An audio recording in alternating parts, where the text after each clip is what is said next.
Reste à Abuja pour parler, Yaya, de cette force régionale qui est annoncée. Oui, c'est une des annonces fortes de ce sommet.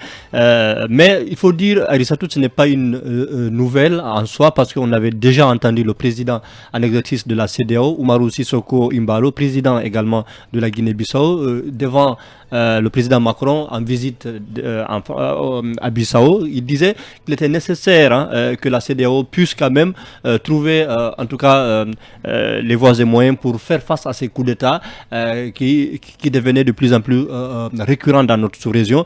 Regardez le temps record en tout cas avec lequel ces coups d'État en tout cas interviennent dans notre espace sous-régional. Donc il avait déjà avancé l'idée. Maintenant c'est hier que le projet a été adopté à l'issue de ce sommet-là.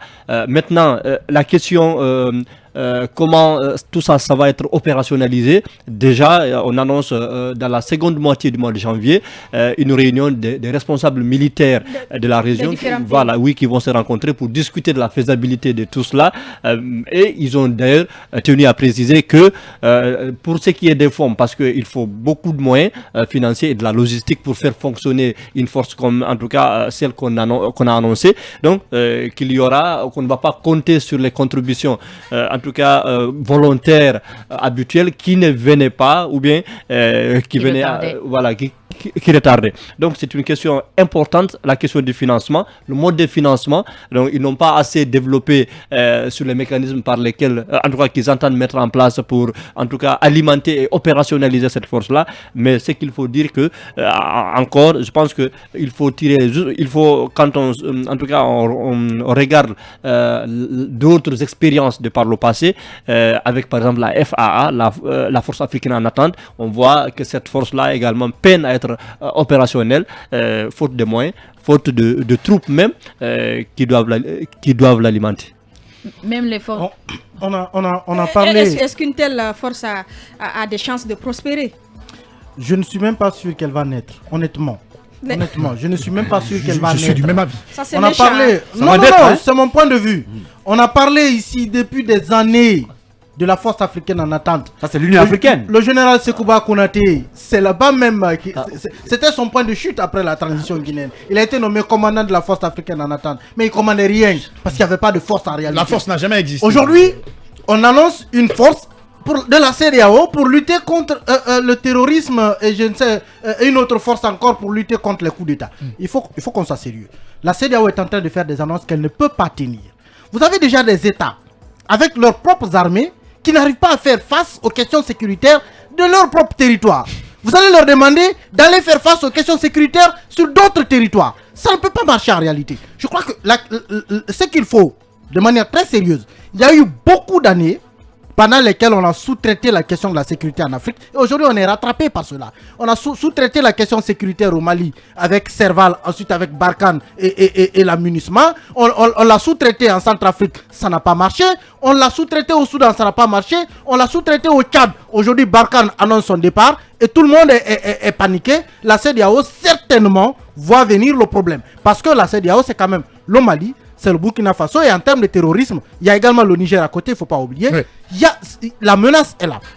Maintenant, est-ce que cette annonce de dire tout simplement nous allons mettre en place une force, est-ce que c'est suffisant? Pendant que au moment où il y avait déjà l'appui étranger, nous n'avons pas pu apporter notre contribution, il fallait qu'on aille demander même l'argent, demander les moyens techniques, c'est-à-dire l'armement, aller demander la logistique, c'est-à-dire même les véhicules et les avions de transport de troupes, aller demander même les hommes, parce que les forces spéciales des pays européens sont intervenus sur des théâtres africains. Il faut qu'on aille sur l'essentiel, que chaque pays se concentre sur sa sécurité et que du point de vue, par exemple, du partage d'informations, c'est important. Le terrorisme, la longueur d'avance à avoir sur le secours, surtout sur le point de vue du renseignement. Quand vous savez qu'il va frapper, vous pouvez prévenir. Mais quand vous ne savez pas, vous ne pouvez pas prévenir. Et c'est là où les autres pays nous dépassent. Vous avez des pays comme la France et les États-Unis qui savent mieux ce qui se passe dans nos propres pays par rapport à nous-mêmes. Ils nous informent de ce qui se passe dans nos pays. Je crois que la question, le besoin sérieux en matière de sécurité en Afrique, il doit être, de mon point de vue, sur la prévention, surtout sur comment éviter qu'on ait à faire face à des crises. Maintenant, l'autre sujet lié à cette armée qui est annoncée par la CEDEAO et qui m'a fait rire personnellement, Les coups d'État. C'est celui contre les coups d'État. Mais Sérieusement. c'est la même force, hein. Sérieusement. Non. La même force. Non. Effectivement. Attendez, attention. Coup d'État. On arrive Là où ça va intervenir. C'est très dangereux. Il y a eu Ecomog C'est très dangereux. en Afrique de l'Ouest. Non, attendez, C'est attention. c'est C'est différent, pas Nicolas. pareil. C'est pas pareil. Attendez. C'est un peu différent. Ecomog, c'était pour J'ai faire pas dit que face. c'est pareil. Non. Mais c'était une force ouest-africaine soutenue par des puissances. Oui, Ça veut dire mais que il y a la attendez, possibilité Lincoln, encore de Lincoln, mettre en place Lincoln. une force On s'écoute. pour lutter Attention. contre les coups d'État. Permettez que je termine rapidement, On Lincoln. s'écoute, Lincoln. La première chose, mettre en place une armée pour lui dire que son rôle est de lutter contre les coups d'État, c'est lui officialiser un rôle dans le jeu politique. Officiellement, ça veut dire qu'elle peut intervenir dans le jeu politique. Parce que les coups d'État en Afrique naissent toujours de quelque chose. En Guinée, l'argument principal, c'était le 3e mandat. Est-ce que ça veut dire que cette force aurait eu peut-être, si elle existait avant, en Guinée, est-ce que ça veut dire qu'elle avait le cutis de renverser Alpha Condé quand elle avait tenté le 3e mandat? C'est une question. Dans les pays, dans les années à venir, si cette force naissait tout de suite, vous avez le Sénégal où les suspicions sont en train d'aller bon train. Que par exemple, Macky Sall tente un 3e mandat, ça veut dire que vous donnez officiellement le droit à l'armée d'intervenir dans le jeu politique. Donc, de renverser Macky Sall. Donc, on est en train de légitimer l'intervention de l'armée sur le champ politique. Je pense que c'est une première erreur qu'il faut éviter. La deuxième chose, c'est quoi? Est-ce que c'est un aveu d'échec de notre système démocratique? Parce que le coup d'État intervient lorsque, généralement, l'alternance, ou en tout cas le passage du pouvoir, ne s'exerce pas de manière démocratique. C'est là où vous avez des interférences. L'interférence la plus majeure, c'est l'armée. Et ça, de mon point de vue, c'est notre problème également vers lequel il faut aller. Et on est en train d'aller, en tout cas, en mettant l'armée dans ce rôle-là, on va aggraver la situation parce que l'armée sait qu'elle peut intervenir. Ça veut dire que même quand parfois elle n'a pas de raison apparente, elle peut renverser un pouvoir. Lincoln, vous ne seriez pas contre une telle force? Non, pas du tout. Un coup d'État, il faut savoir définir. Le coup d'État, il peut être militaire et civil. Ça veut dire que la CEDEAO va corriger des lacunes qu'elle a soutenues à un moment donné. C'est-à-dire qu'il faut interdire à tous les présidents d'aller vers un 3e mandat. C'est un coup d'État. Et il faut aussi quand même intervenir quand les militaires qui sont faits pour protéger les pays arrivent à prendre le goût du palais. Par exemple, le cas du Mali, la Guinée et le Burkina. Si on met en place une force ouest-africaine qui dira en Gambie, si telle personne prend le pouvoir par la force, il faut aller déloger le président. Mais ce n'est pas une utopie, c'est un rêve qui peut être réaliste. Surtout que c'est le pouvoir des présidents une force qui est dissuasive. Mais bien sûr, C'est bien un moyen sûr. de pression. Mais c'est un justement. moyen de pression. Écoutez, je vais vous dire Les quelque peines chose. de sang. N'oubliez pas que chaque fois que l'armée prend le Laissez-moi pouvoir, elle continuer. ferme les frontières. Vous faites venir une armée étrangère pour C'est dire une nous venons, force dissuasive. nous venons Il faut déloger voir un cette président. force-là. Mais pourquoi pas? Attention, Mais pourquoi pour pas? dire nous venons déloger quelqu'un qui a pris Il le faut pouvoir. voir- il faut- Attention Non, aux laissez-moi bains de continuer. sang. Laisse-moi continuer, Attention moi. aux bains de sang. faut Ça s'est voir- passé il faut en voir Gambie. Ça comme s'est une force passé en dissuasive. Gambie lorsque Yahya Jammeh n'a pas voulu reconnaître les résultats. Finalement, il y a eu des médiations pour dire si tu ne quittes pas, moi qui ça l'a dit, on va envoyer l'armée sénégalaise pour te déloger. Finalement, il l'a quitté. Elle était On déjà a positionnée. besoin pour mettre un terme à tous les coups d'État, civils et militaires. Cette force doit exister et je crois que c'est pas de la mer à boire puisqu'on a vu en Afrique de l'Ouest ce qu'on appelle les Comog qui est intervenu dans les pays de guerre comme la Sierra Leone, le Libéria à l'époque. On aura les soutiens. C'est une très bonne initiative.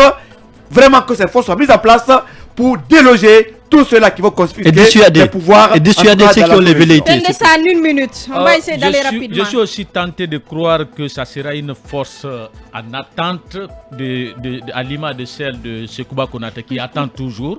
Maintenant, pour revenir à ce que Lincoln disait, moi je pense que Lincoln n'est pas forcément dans l'esprit de la CEDEAO. Sinon, la CEDEAO ne pense pas de la même manière que Lincoln. Il faut vous référer à l'histoire de cette institution.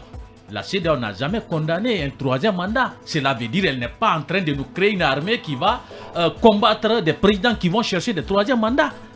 La CEDEAO va créer cette force si elle aura la chance elle voit le jour. d'être créée. C'est pour justement protéger ces présidents qui s'accrochent au pouvoir. Les forces spéciales étaient censées protéger Alpha Condé.